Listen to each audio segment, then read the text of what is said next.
selamat pagi, siang, dan malam buat teman-teman yang sudah mengklik video ini. Saya ucapkan terima kasih. Mudah-mudahan sehat selalu dan dilancarkan semua aktivitasnya apapun itu. The Witch Part 1, The Subversion, yang rilis tahun 2018. Saya sangat terkesan dengan film ini. Penuh plot twist, adegan pertarungannya nggak main-main. Gila sih kalau saya bilang menakutkan dan menakjubkan. Kisah seorang anak kecil korban penelitian yang mencoba melupakan masa lalunya, lalu mencoba hidup normal, tapi dia tak pernah bisa lepas. Memilih menyerah atau melawan balik. Gadis ini sangat imut dan manis. Siapa sangka di balik itu ada makhluk brutal di dalamnya. Dibintangi oleh Kim Dami, Jo Min Soo, Park Hae Sun, dan Choi Sik, dan disutradarai oleh Park Hyun Jong. Tanpa lama-lama kita bumper dulu.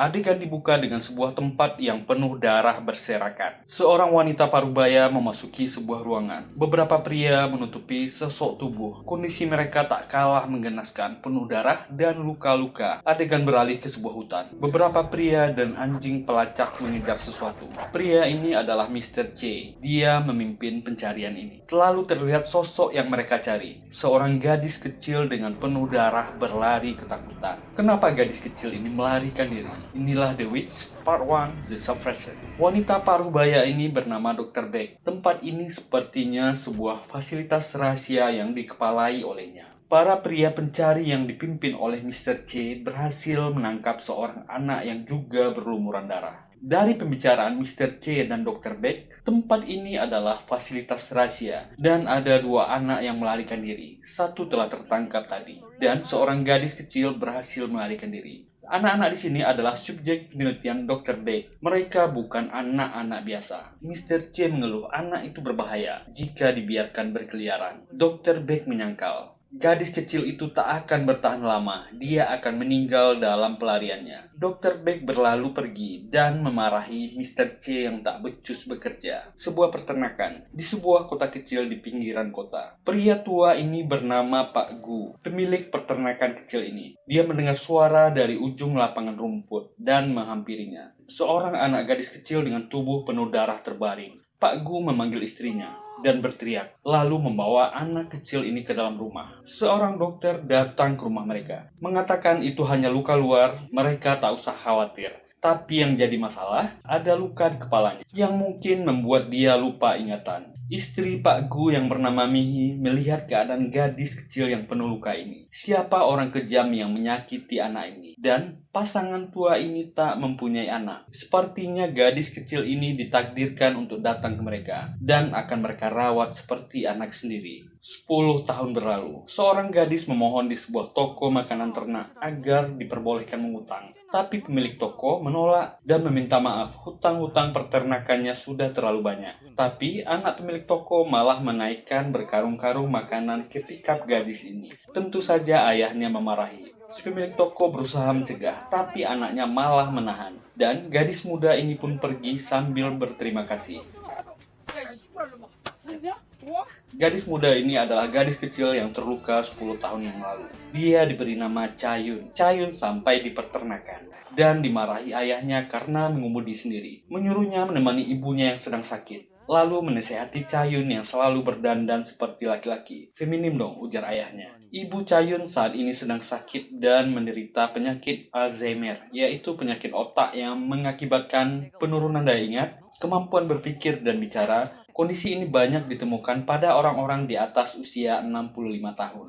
Chayun kasihan melihat kondisi ibunya yang makin sering lupa. Ibu Mi sangat menyayangi Chayun dan menganggap dia darah dagingnya sendiri. Televisi menampilkan berita seorang pakar genetika yang meninggal terbakar di rumahnya dan penurunan harga sapi ternak lokal. Inilah yang terjadi ke ekonomi keluarga ini. Sapi-sapi mereka terjual murah, kadang-kadang tidak sepadan dengan biaya makanannya. Bahkan mereka harus berhutang. Keuangan Bapak Gu memburuk. Sampai dewasa, Chayun memiliki masalah dengan kesehatannya. Dia menderita sakit kepala yang parah dan akhir-akhir ini makin sering kambuh. Cha-yun tidak pernah bercerita kepada kedua orang tuanya tentang penyakitnya. Dia hanya mencari di internet tentang gejala yang dia alami. Ciri-cirinya sangat mirip dengan orang-orang yang menderita Alzheimer, dementia, ataupun Parkinson. Tapi dia masih muda. Penyakit yang biasa diderita oleh orang yang sudah lanjut usia. Hari berganti menjadi pagi. Ini adalah temannya Myung-hee. Mereka menunggu bus menuju sekolah. Myung-hee menasihatinya. Dia sering mengemudikan mobil sendiri, itu bahaya. Dia bisa ditangkap oleh bapak Myung-hee yang seorang polisi. Cha-hyun mencandainya. Jika dia ditangkap bapaknya, dia akan mengadukan perbuatan Myung-hee yang sering menilap uang buku dan dibelanjakan. Mereka bertengkar, tapi Myung-hee adalah salah satu dari sedikit sahabat Cha-hyun yang sangat dekat. Bus sekolah datang. Myung-hee memperlihatkan kontes acara pencarian bakat Beer of Stars. Hadiahnya sangat lumayan, $500.000. Itu adalah kontes nasional. Kalau di Indonesia seperti ajang pencarian bakat. Myung-hee mengatakan ini bisa menjadi solusi perekonomian keluarganya.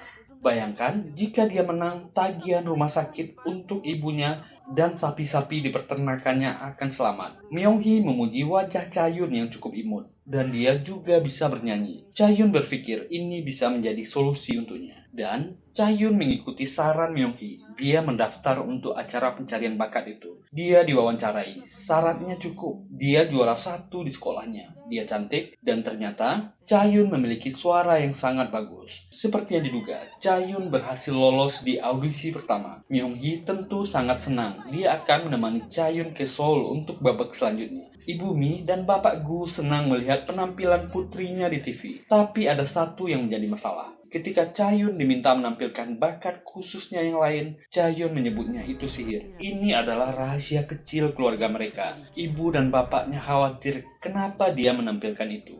Tapi Myung-hee juga ikut menenangkan Bapak Gu dan Ibu Mi. Itu sudah biasa di zaman sekarang. Itu akan menjadi nilai tambah untuk Cha-hyun dan membuat peluangnya menang di kontes semakin besar. Telepon berbunyi. Myung-hee mengangkatnya, tapi tak ada suara. Kita bisa melihat ekspresi Bapak Gu dan Ibu Mi yang khawatir tentang putrinya. Cha-hyun berusaha menenangkan mereka. Ibunya hanya takut gara-gara kemampuannya. Cha-hyun meninggalkannya. Cha-hyun berjanji dia akan selalu menemani ibunya. Dan penyakit itu kembali semakin menyiksa dan makin parah setiap harinya. Gara-gara penampilan di TV, terlihat seseorang yang mengamati rumahnya. Dia adalah Mr. C, orang dari masa lalu yang mengejarnya dahulu. Cha-hyun sekuat tenaga menahan sakitnya agar tidak membuat keributan. Hari itu adalah audisi kedua. Mereka berdua mengejar kereta ke Seoul dan berhasil naik. Karena tidak sempat makan, mereka membuka bekal. Berebutan makan telur rebus. Melihat kedua gadis ini makan, Mimin jadi lapar. Aduh.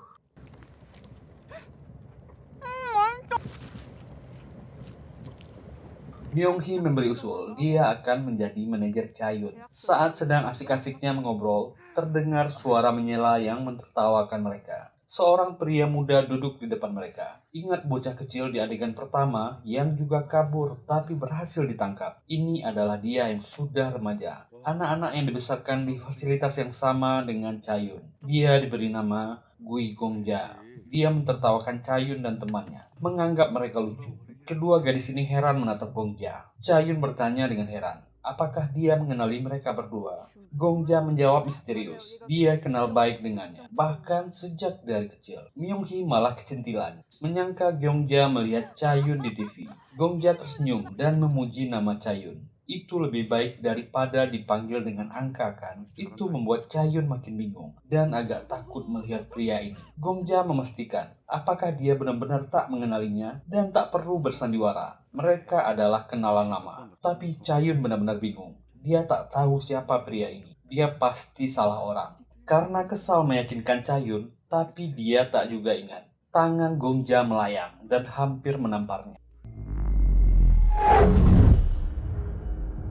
Tapi Cha-hyun malah menangis ketakutan. Myung-hee berteriak melihat itu dan mulai memanggil orang-orang di kereta. Gongja diyakinkan bahwa benar Cha-hyun sudah kehilangan memori masa kecilnya dan berkata, kita akan bertemu lagi. Lalu dia berlalu. Gongja yang masih kesal tak sengaja ditabrak seorang bapak-bapak di lorong kereta. Bapak ini berlalu pergi tanpa meminta maaf. Itu membuatnya makin kesal. Dan kita melihat adegan yang menakutkan. Pria ini memarahinya dan malah menamparnya. Tapi yang terjadi,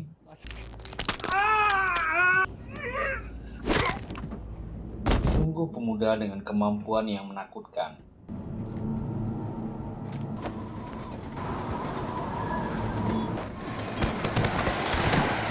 Dan audisi kedua dimulai. Untunglah Chaeyoon dan Myung-hee bisa sampai tepat waktu. Mereka langsung dibawa ke backstage. Penampilan Chaeyoon memukau, suaranya bagus.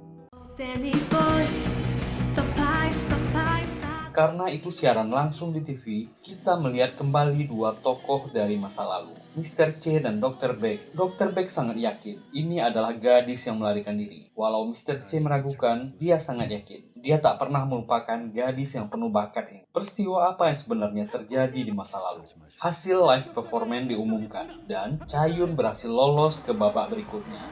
Dengan suara bulat dari juri, juga suara terbanyak dari pemirsa. Bahkan seorang produser mengejarnya. Dia ingin membuatkan edisi khusus tentang Chaeyoon. Dia ingin Chaeyoon terus melaju dan menang di kompetisi.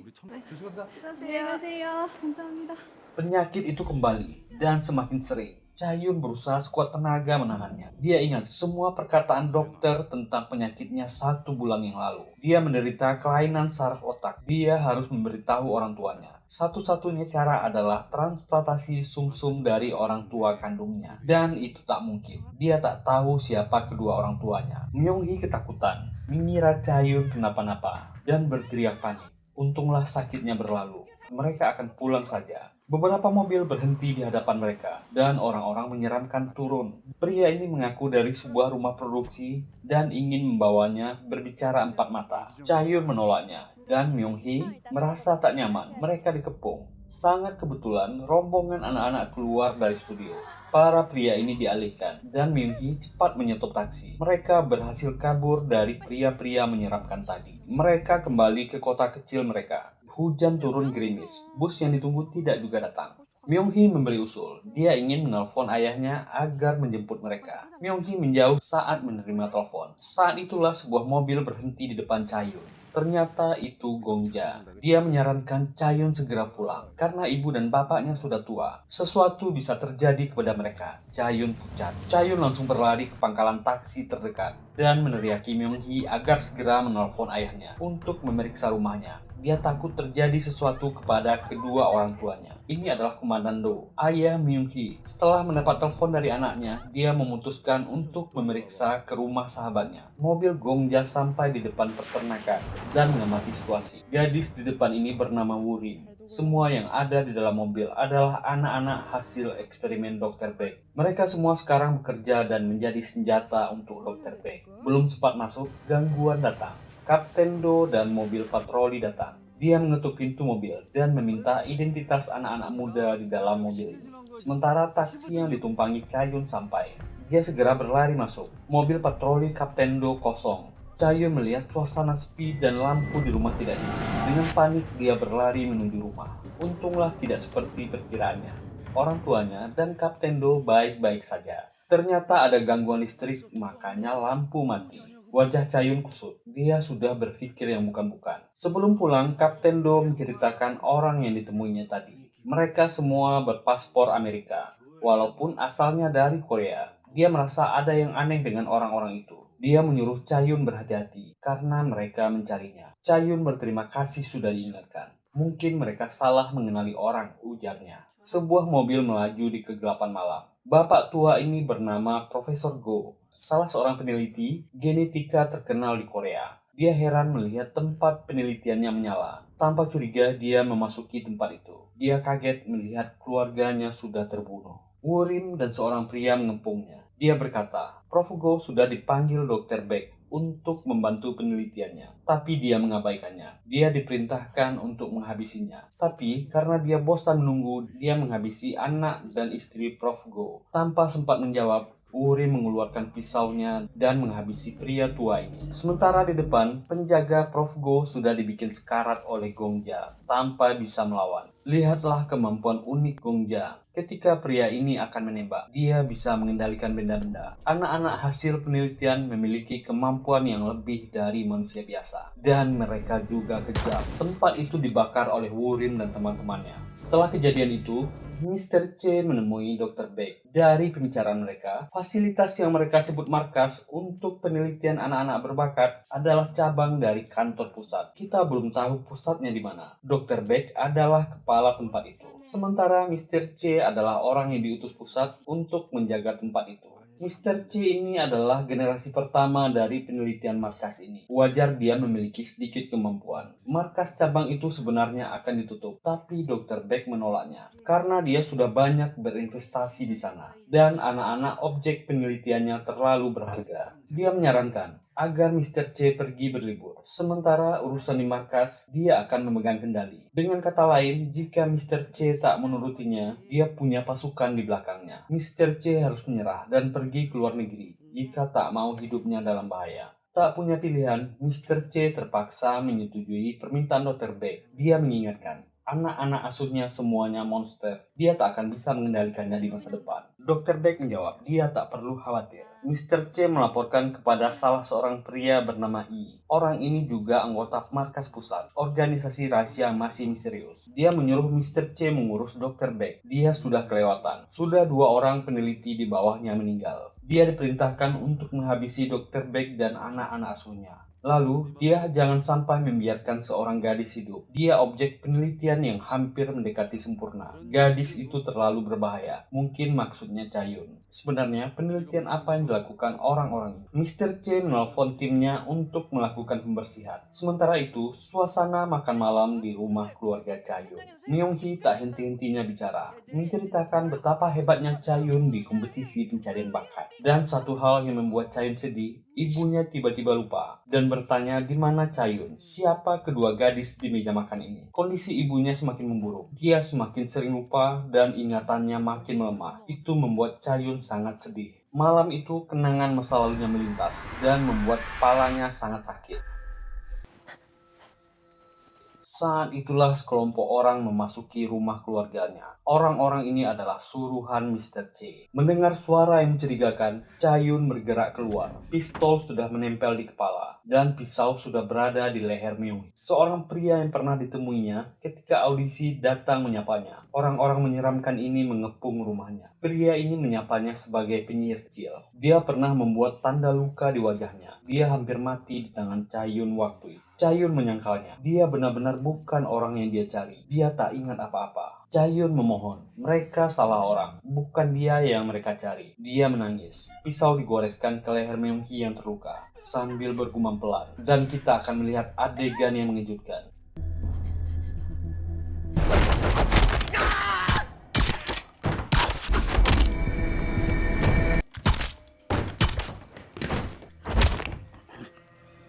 아니라고.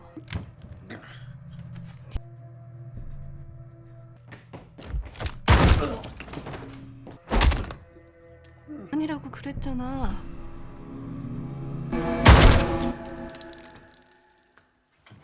Bagaimana sungguh kejutan yang menyeramkan. Gadis yang nampak lugu dan polos ini adalah senjata pembunuh dengan kemampuan yang menakutkan. Cayun kembali sadar dan melempar pistolnya. Sementara Myung-hee ketakutan melihatnya. Benarkah ini temannya yang lucu dan polos? Seseorang datang bertepuk tangan. Itu Gongja. Dia bertanya, apakah memori Cayun sudah kembali? Dia tak perlu mencemaskan kedua orang tuanya. Dia hanya membuat mereka pingsan. Cayun kembali bertanya dengan bingung, siapa kalian? Apa yang mereka inginkan? Gongja dan Wurim tertawa. Mereka menyangka Cayun cuma akting, pura-pura lupa.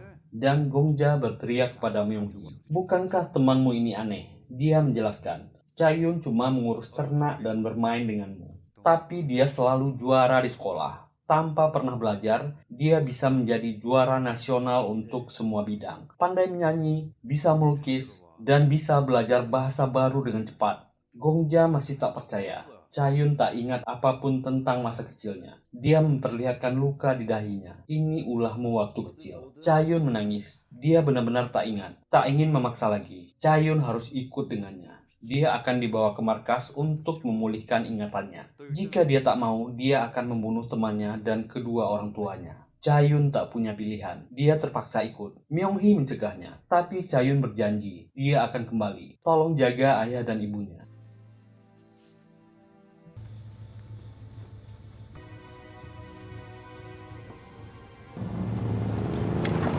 Mr. C mencoba menelpon tim pembersihnya. Tak ada jawaban. Dia tahu tim pertamanya sudah gagal. Puluhan pria datang, dan mereka akan menuju markas ke tempat Dr. Beck. Dalam perjalanan, Gongja mengejeknya. Dari kecil sebelum pelariannya, dia sudah memilih targetnya. Keluarga Gu dan istrinya pindah ke Korea setelah anak dan cucu mereka meninggal karena kecelakaan. Semuanya ada di artikel. Cha-yun kecil yang cerdas sudah memilih pasangan tua yang pasti akan menerimanya. Dia anak yang tak bisa ditolak. Mereka sampai di markas. Ini adalah tempat masa kecil Cha-yun. Semua anak muda di sini adalah hasil penelitian. Dr. Beck tersenyum melihat Cha-yun kembali. Asetnya yang paling berharga telah kembali. Tanpa mengerti apa-apa, Cha-yun dibawa ke sebuah lab penelitian. Tangannya diborgol. Dia tak mengerti apa yang akan dilakukan orang-orang ini kepadanya. Suara Dr. Beck yang senang terdengar. Dia sudah mencari Cha-yun selama 10 tahun. Dia gembira melihatnya masih hidup. Cha-yun masih kebingungan dan bertanya, tempat apa ini? Kenapa mereka melakukan ini kepadanya? Dr. Beck menjelaskan kepada Cha-yun yang sudah lupa masa kecilnya. Dan makhluk apa dia sebenarnya. Dia akan membuat Cha-yun mengingatnya kembali. Sebuah suntikan obat disiapkan dan disuntikan ke lehernya. Dan memori lama itu kembali ketika anak-anak diculik dari orang tuanya dan diteliti di tempat ini. Cha-yun adalah salah satu dari sekian banyak anak-anak. Mereka diteliti dan dikelompokkan berdasarkan kemampuannya. Dari kecil, otak mereka sudah dibedah dan ditingkatkan. Dan Cha-yun mulai ingat. Dr. Beck kembali menjelaskan, dia adalah spesialis otak terhebat di dunia. Otak kalian sudah ditingkatkan dan melalui eksperimen yang terus-menerus. Mereka akan kehilangan rasa simpati dan memiliki sifat kejam. Dan diajarkan saling membunuh. Mereka harus berkelahi untuk bisa bertahan hidup. Bahkan, Cha-yun pernah dikurung di ruangan penuh anjing liar yang tidak makar. Dia bisa bertahan hidup dan membunuh anjing-anjing. Dia mendekati kesempurnaan dan paling istimewa. 넌 특별했어. Kemampuan-kemampuan super didapat setelah otak ditingkatkan. 분위기가 이상해지더라고. 위에서 슬슬 Tapi markas pusat merasa takut. Anak-anak ini tidak bisa dikendalikan. Dia diperintahkan membunuh anak-anak ini. Tapi Dr. Beck akan melindungi karya seninya. Tak disangka mereka meremehkannya. Karena hari itu Cha-yun berhasil kabur. Tapi tak disangka, Cha-yun malah tampil di TV. Itu membuatnya bersemangat, ciptaan terbesarnya telah kembali. Dari kecil, Cha-yun sering dianggap lemah. Padahal itu disengaja. Dia tak mau menggunakan kekuatannya dan tidak mau terlalu banyak beraktivitas. Itu untuk mengurangi sakit kepalanya. Itu adalah efek samping dari otak yang ditingkatkan. Solusinya hanyalah transplantasi sumsum belakang dari kedua orang tua kandung. Dan hanya dia, Dr. Beck, yang punya solusinya. Cha-yun mulai kesakitan dan berdarah-darah kembali, menahan sakit kepalanya. Lalu, cairan obat yang disiapkan disuntikkan kepada Cha-yun. Efeknya sungguh mujarab. Sakit kepalanya hilang. Dr. Beck sangat bangga dengan karyanya. Dengan ini, Cha-yun akan menjadi senjatanya yang paling hebat. Karena dia butuh obat itu setiap bulan. Kalau tidak, kepalanya akan semakin sakit dan bisa membuat darahnya mengalir terbalik. Dan mulailah sesuatu yang aneh terjadi. Cha-yun tersenyum senang dan berkata, ini lebih baik dari dugaannya. Nah, semua twist tak kita sangka terjadi. Gongja mulai sadar dan bergerak ke arah labor. Ini adalah jebakan. Cha-yun memancing kita. Kita tidak menemukannya, tapi dia menemukan kita. Nah, ini mulai sangat menarik twistnya. Dan Cha-yun dengan santai menyapa Dr. Beck. Cha-yun mulai mengeluarkan kekuatannya. Alat-alat elektronik di sana mulai rusak. Semua adegan dari sini sangat berdarah-darah. Selamat menikmati teror dari seorang gadis yang bernama Cha-yun.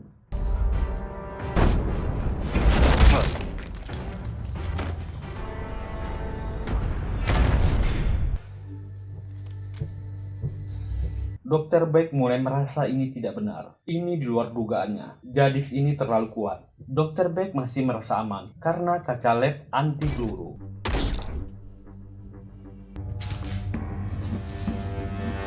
Dia berkata, segera keluarkan gas bius.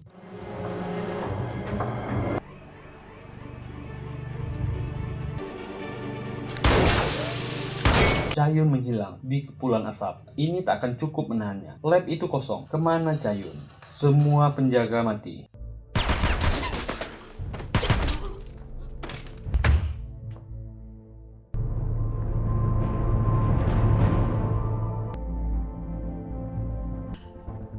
진짜 반가워요, 박사님.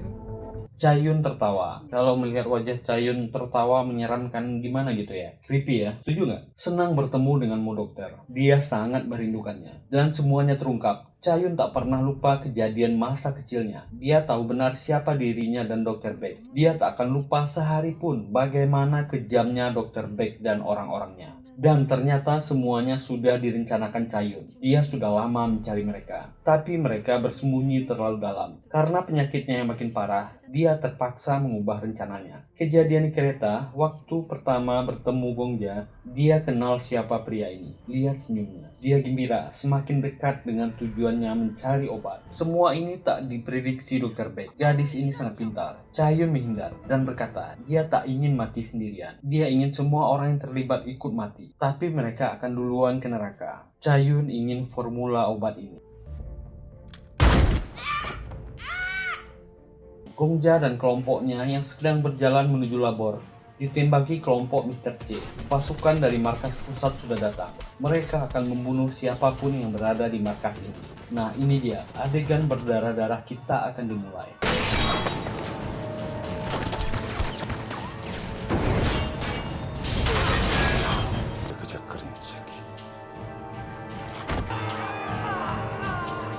Kelompok Gongja ini tidak akan mati walaupun ditembak. Mereka memiliki kemampuan regenerasi luka yang hebat. Selama kepalanya tidak tertembak, mereka tak akan mati.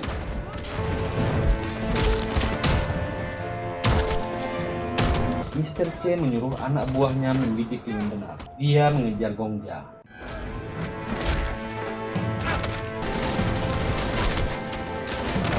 Dan Worim datang. Kemampuan gadis ini sangat menakjubkan. Dia sangat cepat. Setelah melihat adegan-adegan ini, saya jadi penasaran. Andaikan perfilman Korea membuat film seperti itu, mereka tidak akan kalah jauh dari Hollywood. Adegan-adegan ini sungguh menakjubkan.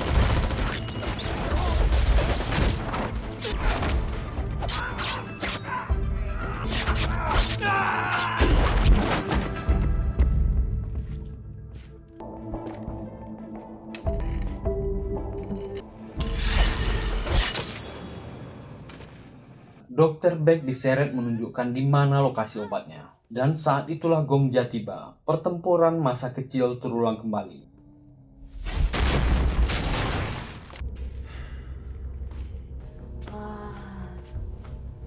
Cayun mengejeknya. Dia menjadi semakin kuat. Tapi itu sia-sia. Dia belum menjadi lawannya. Gongja yakin hasilnya akan berbeda hari ini. Dan dimulai. Menakjubkan, inilah yang kita sebut pertempuran yang beradrenalin. 여전히.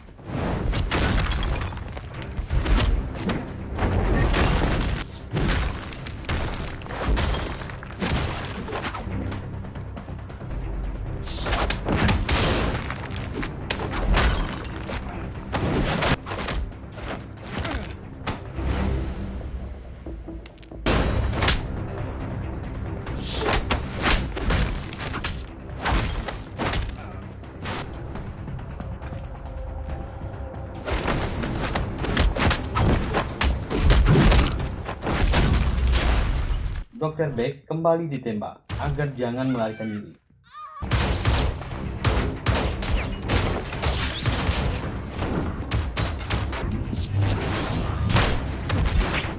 Sungguh kemampuan Cayun menakutkan. Tubuhnya sembuh dengan cepat. Gongja bukanlah lawannya. Dan Mr. C datang mengganggu. Dia berkata, monster di sini akan ditertibkan. Semuanya akan dikirim ke neraka. Merasa mendapat bantuan, Dr. Beck berteriak agar membunuh Cayun dan Gongja. Tapi Worim datang, pisau menempel di leher. Dan ternyata Dr. Beck ditembak dan dihabisi oleh Mr. C.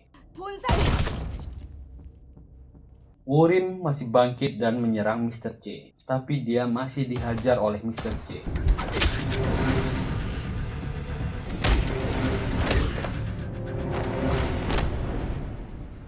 Cha-yun menghilang dan tiba-tiba ada di belakangnya. Dia hampir melupakan Mr. C. Cha-yun menyerangnya. Dia tak peduli semua pertikaian orang-orang ini. Mr. C yang hanya percobaan, generasi awal bukanlah lawannya.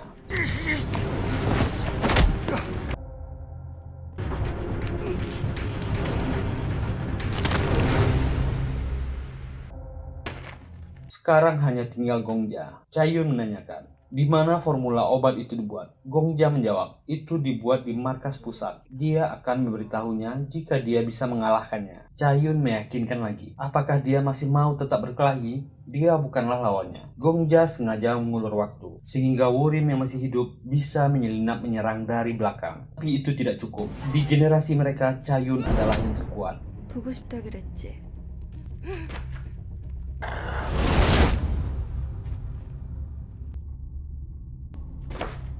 Gongja berusaha mengarahkan pistolnya, tapi kekuatan telekinesis Cha-yun terlalu hebat. Gongja hanya kembali dikalahkan.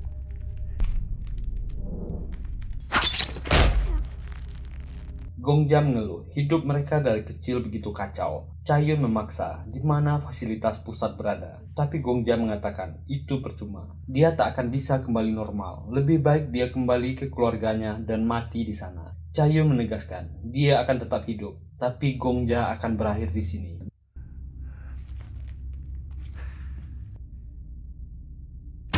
Formula yang tersisa dia dapatkan, tapi cuma beberapa. Inilah teror dari seorang gadis yang memiliki kekuatan yang mengerikan, tapi hidupnya malang, cuma menjadi bahan percobaan dan tak akan pernah bisa kembali normal. Cha-yun kembali ke rumah, tapi sudah penuh polisi. Dia tak akan bisa kembali lagi ke keluarga lamanya. Cha-yun mengunjungi rumah sakit tempat ibunya dirawat. Ayahnya juga ada di sana. Untung ibunya tertidur. Kalau tidak, dia akan terkejut melihat Cha-yun yang penuh darah. Cha-yun menyerahkan formula yang tersisa. Ada 8 obat di sana. Ibunya akan membaik setelah mengkonsumsi itu. Dia masih punya 2 obat lagi. Cha-yun berjanji, suatu hari dia akan kembali lagi. Ayahnya sebenarnya sudah tahu tentang kondisi abnormalnya. Waktu dia kecil, dia sudah mulai membunuh hewan peliharaan. Banyak anjing dan sapi yang mati di tengah malam. Sebenarnya dia takut dan berpikir akan menitipkannya ke panti. Tapi ibunya menolak. Jika mereka merawatnya dengan kasih sayang, dia akan berubah. Ibunya yakin dia pasti akan menjadi gadis yang baik. Ayahnya melepaskannya dan berpesan berhati-hatilah mencari kebenaran tentang dirinya. Myung-hee merasakan sesuatu. Dia yakin Cha-yun ada di sana. Dia melihat teman baiknya melambaikan tangan di bawah. Apakah mereka bisa berjumpa lagi? 3 bulan setelah peristiwa itu, seorang wanita sedang melihat arsip anak-anak hasil percobaan. Wajahnya sangat mirip dengan Dr. Beck. Tiba-tiba Cha-yun sudah ada di depannya. Wanita ini tahu siapa anak ini. Dia adalah saudari kembar Dr. Beck yang juga seorang peneliti. Dia sering mendengar tentang Cha-yun dari kakaknya. Dia tak menyangka Cha-yun berhasil menemukannya. Dia memberikan sisa formula yang dia punya. Dari pembicaraan mereka, Cha-yun telah menghancurkan banyak tempat untuk menemukannya. Cha-yun meminta sesuatu yang lebih permanen, dan dia membawa seseorang yang ingin bertemu. Seorang gadis terlihat di sana. Siapa gadis ini? Dan The Witch berakhir. Sungguh ending yang sangat menggantung. Film ini diproduksi tahun 2018. Rencananya akan dibuat menjadi 2 bagian. Ternyata bagian keduanya begitu lama diproduksi. Tapi syukurlah tahun 2022 ini rumornya film kedua telah selesai diproduksi. Bahkan poster filmnya juga telah beredar dan akan segera tayang. Kita tunggu saja trailer dan kemunculan filmnya. Masih banyak misteri yang belum terjawab di part 1 tentang masa lalu Cha-yun dan siapa gadis misterius yang muncul di akhir film. Menurut teori liar para fans, gadis ini adalah kakak dari Cha-yun. Di film terbaru, Cha-yun akan menghadapi lawan-lawan yang mengerikan dari markas pusat. Kita tunggu saja kebenarannya. Semoga terhibur menonton video ini. Terima kasih sudah meluangkan waktunya di channel ini. Jika suka dan terhibur dengan video ini, silahkan tekan tombol like, subscribe, dan nyalakan loncengnya. Kita jumpa lagi di video berikutnya. Tetap sehat dan jangan lupa bahagia. Bye.